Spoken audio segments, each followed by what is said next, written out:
Graça e paz, irmãos.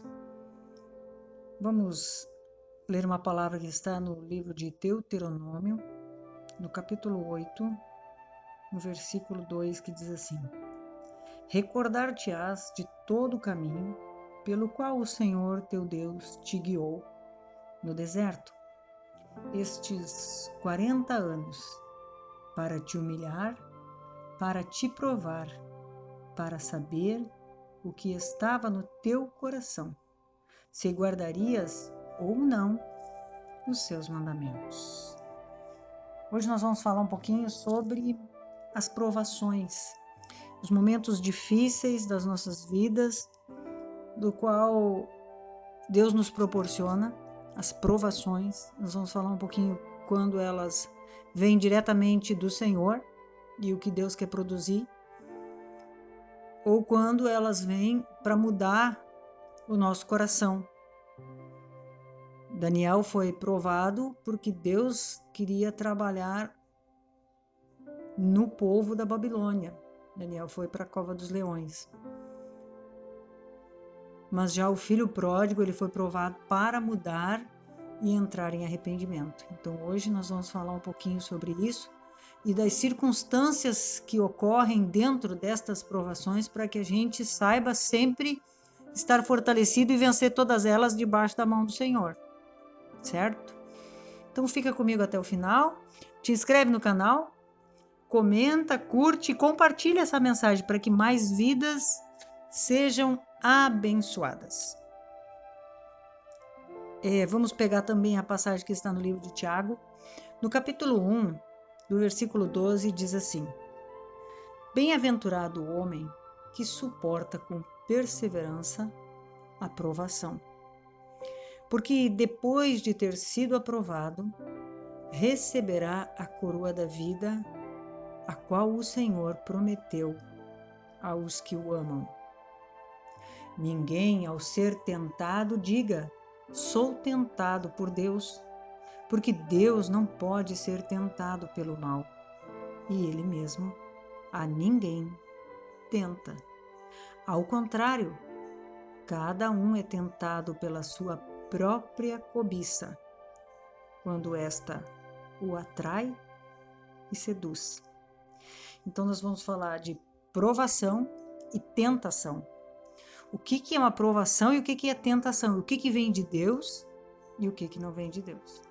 Então, Deus prova o nosso coração, Ele prova a nossa fé, nós vemos em Deuteronômio no capítulo 8. Mas aqui diz em Tiago que Deus prova o nosso coração, e no versículo 13 diz assim: ninguém ao ser tentado diga sou tentado por Deus. Então Deus não traz a tentação, mas no meio da provação sempre o inimigo entra com a tentação. Primeiro nós vamos ver a questão da provação. Quais os motivos das provações? Isso a gente precisa buscar muito nos momentos de dificuldade, nos momentos de que nós estamos sendo provados, o que Deus quer trabalhar no nosso coração. Então, em Deuteronômio, quando a gente leu no capítulo 8, diz: para te humilhar e te provar. Esse é o objetivo das vezes que somos provados, para ver se nós vamos guardar os mandamentos do Senhor nos nossos corações.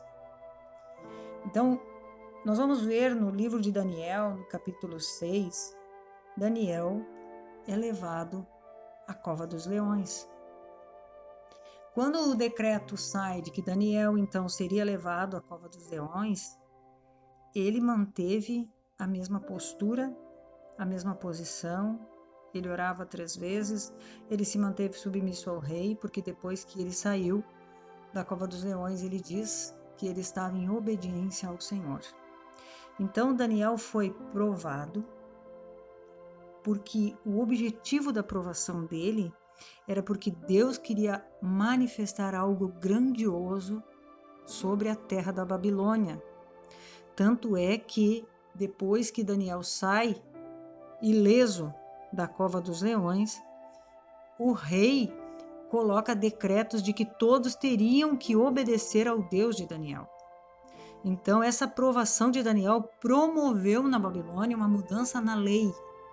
Então, não era porque o Daniel precisava de arrependimento, mas sim porque Deus queria mudar algo através daquelas circunstâncias. Daniel soube e muito discernir o que ele tinha que fazer e ele se manteve firme.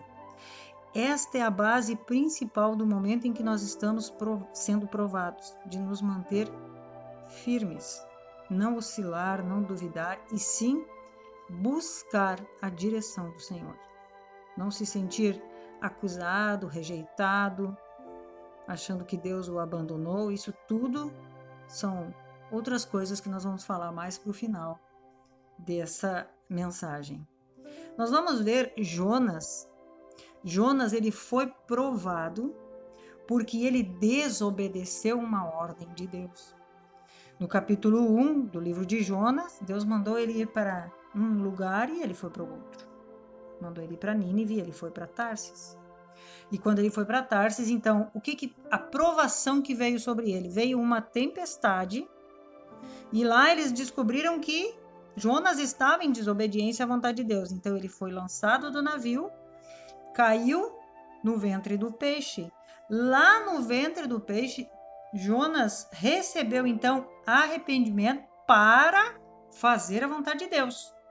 Então, lá no ventre do peixe, ele orou. No capítulo 2, diz que Jonas orou e disse que aquilo que ele tinha prometido para Deus ele ia fazer, que era pregar a palavra na cidade, na localidade de Nínive. E realmente, então, ele muda a atitude. Quando Jonas mudou a atitude, o coração dele mudou de rumo, porque ele não ia mais para Tarsis e sim para aquilo que Deus tinha determinado ele para fazer. Cessou a tormenta e ele, então, o peixe vomitou ele, né? E ele foi para a cidade que ele tinha que ir e pregou a palavra. Então, passou aquela tribulação, passou aquelas circunstâncias porque ele se arrependeu e entrou em obediência a Deus. Mas a obra não foi completa na vida de Jonas, porque no capítulo 4 ele não se rende a Deus, ele não se humilha, como nós vimos aqui em Deuteronômio, no capítulo 8, que Deus prova para nos humilhar, para fazer com que a gente se renda a Ele. Jonas mudou o caminho, mas ainda não mudou o coração. Então Jonas foi provado para que o caminho dele mudasse. Isso é outro tipo de provação, porque ele tinha tomado a decisão errada. Muitas vezes nós fomos provados porque a gente tem que tomar uma decisão, ou a gente não toma a decisão, ou a gente tomou a decisão errada. Mas isso não é para que a gente também fique estagnado, não tome nenhuma decisão nas nossas vidas. Nós temos que estar sempre prontos a buscar discernir a vontade de Deus. Senhor, errei, me bota no caminho certo. E nós vamos ver uma experiência grandiosa em Lucas, no capítulo 15, que é a história do filho pródigo, que todo mundo sabe que ele estava na casa do pai, pediu a herança, saiu de casa com o dinheiro, gastou todo o dinheiro, começou a passar fome, e lá então ele caiu em si, e lá mesmo ele se humilhou, quando ele passou a necessidade. Aí então, o caso do filho pródigo, quando ele perdeu tudo, ele foi provado para mudar de atitude, e aí ele mudou completamente de atitude, porque quando ele voltou na casa do pai, ele chegou e se humilhou diante do pai e disse: pai, pequei contra o céu e diante de ti, não sou digno de ser chamado teu filho. No filho pródigo, Deus fez a obra completa. Então são essas linhas que nos sobrevêm as provações. Muitas vezes é para arrependimento, como foi o filho pródigo. Muitas vezes é porque nós tomamos decisões erradas e caminhos errados e temos que mudar a atitude. Pegamos o exemplo de Jonas, mas Jonas não converteu o coração, né? Então Deus quer fazer uma obra completa para a conversão do coração também. Então nós precisamos, o nosso exemplo maior é o filho pródigo, que se humilhou diante do pai durante a provação, e vemos Daniel, que não tinha pecado nenhum, que não tinha desobediência nenhuma, mas foi levado à cova dos leões e Deus lá deu o livramento, certo? Mas nós vimos aqui no livro de Tiago, nesta palavra que a gente leu como base do início, O versículo 13 diz assim: ninguém ao ser tentado diga sou tentado por Deus. Então nós vemos nesses três casos anteriores, que a provação ela vem de Deus, é Deus que traz a provação, mas Deus não traz a tentação. Ninguém ao ser tentado diga sou tentado por Deus, porque Deus não pode ser tentado pelo mal e ele mesmo a ninguém tenta. Tiago 1, versículo 13. Então, provação vem de Deus, tentação não. Tentação é quando as trevas vêm nos atacar para não deixar nós discernir o que Deus quer fazer, não deixar nós confiar, para tirar a nossa paz, para nos tirar da presença de Deus, para nos perturbar e não deixar que nós sejamos vencedores naquela circunstância, naquela provação que Deus trouxe. Então, provação nós não expulsamos, tentação sim. Então, muitas vezes nós estamos sendo provados em certas circunstâncias, nós podemos pedir para Deus tirar? Podemos, não tem problema. Mas dificilmente ela irá sair. Se Deus quer produzir alguma coisa através de nós, dentro de nós ou externamente, ele vai permitir que nós passemos por aquela provação, porque ele quer estabelecer coisas através da provação. E aí a Bíblia diz que depois de ter sido aprovado, quer dizer, aprovado, sem prova, receberá a coroa da vida, a qual o Senhor prometeu aos que o amam. Então a aprovação ela vem de Deus e ela não sai através de oração. Então, quando a gente está orando por alguém que está sendo provado ou orando por nós mesmos, nós precisamos pedir para que Deus fortaleça o coração, sustente a pessoa para que ela passe no momento ali que ela tem que passar, guardado por Deus, e tire proveito daquela provação, como Daniel tirou e como o filho pródigo, mais ainda, Deus operou no coração dele. Então a provação ela vem do Senhor e ela só sai depois que nós cumprirmos tudo aquilo que Deus tem determinado.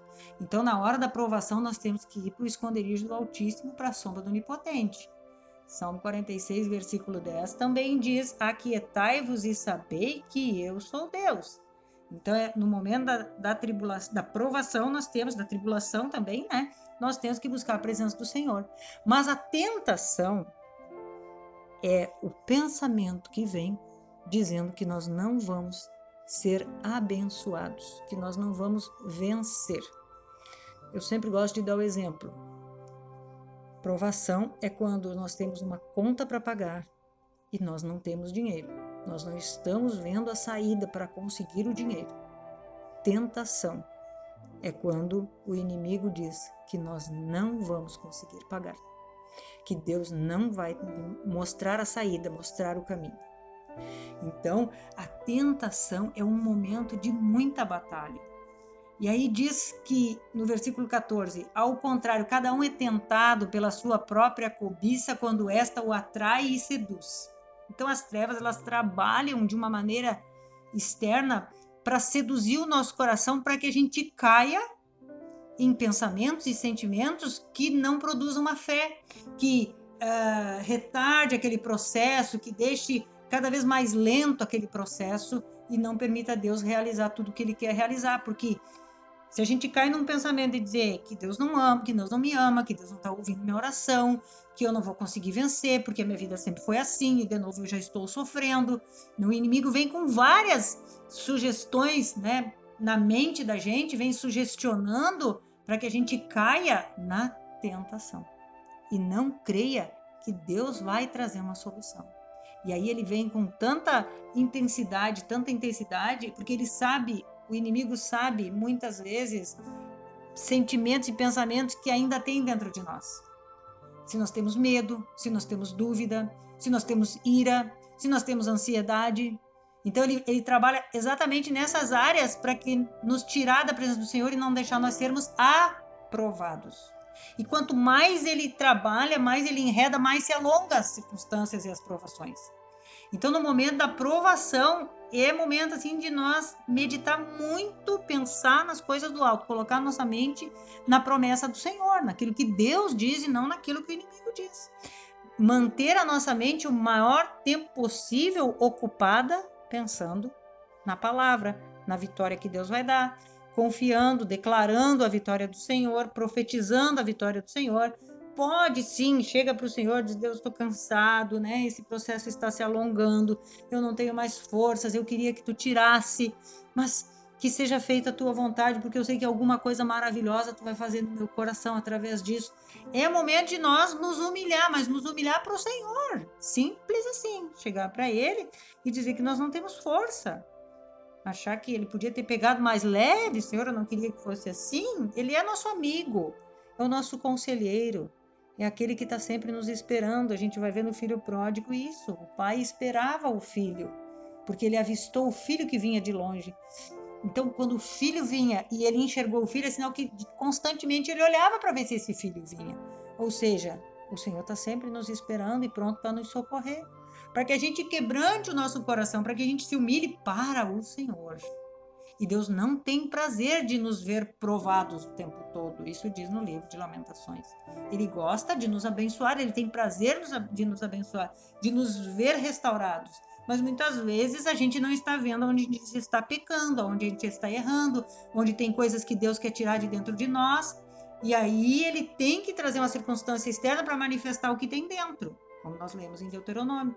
Mas uma vez manifesto o que tem dentro, tem que ir para o Senhor, porque a gente não consegue vencer sozinho. Só Deus pode vencer essas fortalezas, essas convicções enganosas de incredulidade, de dúvida, de medo, de ansiedade, de pressa, que se manifestam nos nossos corações durante as provações. E é tão imediata aquela reação, assim, que muitas vezes a gente não consegue mudar aquela postura, mudar aquele posicionamento. Mas se a Bíblia diz que se a gente perseverar até o fim, o Senhor vem e nos mostra a saída. E se ainda assim alguma coisa for que durante esse período for muito pesado para nós, o Senhor nos sustenta e nos consola. Ele é responsável, ele é Deus sobre todas as coisas e ele tem poder para nos sustentar, principalmente se nós vamos e nos rendemos a ele. Então, repito, provações vêm de Deus, tentações é as trevas que trazem, dizendo que Deus não será fiel para cumprir a sua promessa sobre as nossas vidas e nos ver aprovados, restaurados, transformados naquelas áreas que ele está trabalhando. Amém? Que o Senhor nos abençoe, abra o nosso entendimento para que a gente possa compreender essas realidades. Não temos que ter isso apenas como um ensinamento, apenas como uma teoria, mas como vida no nosso coração. Que o Senhor possa se derramar sobre nós, trazendo a realidade dessas palavras, trazendo a vida dessas palavras, desentronizando essas fortalezas enganosas, nos dando graça, discernimento para que a gente possa discernir todas as tentações, todas as mentiras que o inimigo vem lançando na nossa mente, fazendo com que nós nos levantemos contra Deus muitas vezes. Ó Senhor, nós clamamos para que teu bálsamo, teu óleo santo se derrame sobre todos aqueles, Senhor, que estão passando por momentos difíceis, para que o teu Espírito venha sustentar, Senhor. Venha, Deus amado, tomar pela mão, para que nenhum pereça, para que nenhum fique, Senhor, enredado, como tu diz na tua palavra, pelo engano do inimigo, engodado pelo discurso das trevas. Todas as tentações, Senhor, todas as perturbações da nossa mente, nós queremos levar diante de Ti e clamar, Senhor, para que Tu socorra a cada um e renove a Tua promessa, a Tua verdade, a Tua palavra sobre cada circunstância que estamos passando e venhamos nos apegar com mais firmeza às verdades ouvidas para que delas jamais nos desviemos. Traz, Senhor, a vida desta palavra, a jorrar no nosso coração. Processa ela, Senhor, dentro de nós, para que ela, Senhor, venha sempre ser lembrada no momento em que estivermos sendo provados por Ti, para que o inimigo seja envergonhado e todos saibam que Tu és Deus sobre as nossas vidas e que Tu vai trazer sobre nós mais do que vitórias, porque em Ti, Senhor, nós somos mais que vencedores. Nós rendemos a Ti toda a honra, toda a glória, todo louvor e toda adoração em nome de Jesus. Amém.